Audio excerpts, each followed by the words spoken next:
जो बेसमझ मनुष्य को सब कुछ ब्रह्म है ऐसा उपदेश देता है, वो उस मनुष्य को महान नरकों के जाल में डाल देता है। सो वाचक ज्ञानी की अपेक्षा कर्म करने वाला श्रेष्ठ है।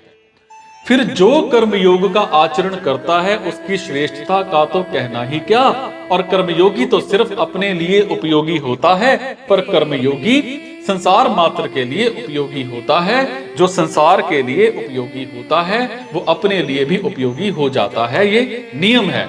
इसीलिए कर्मयोग विशेष है।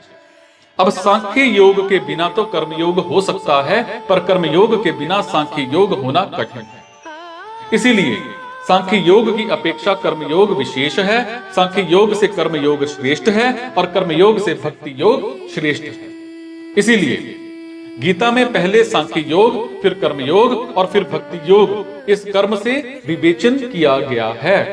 फल में कर्मयोग और ज्ञान योग एक है, और साधन में कर्मयोग और भक्ति योग एक है, क्योंकि कर्मयोग और भक्ति योग दोनों में ही दूसरे के सुख देने का भाव रहता है। कर्म करने में कर्मी और कर्मयोगी एक है। समझ पा रहे हैं? और तत्वज्ञ महापुरुष और भगवान भी कर्म करने में साथ हैं। इस प्रकार कर्मी, ज्ञान योगी, भक्ति योगी और भगवान चारों के साथ कर्मयोगी एक हो जाता है। वो कर्मयोगी की विशेषता है। अब सांख्य योग में तो अहम का सूक्ष्म संस्कार रह जाता है, पर कर्मयोग में क्रिया और पदार्थ से सर्वथा संबंध विच्छेद होने से अहम का सूक्ष्म संस्कार भी नहीं रहता। कर्मयोग में अकर्म शेष रहता है और सांख्य योग में आत्मा शेष रहता है।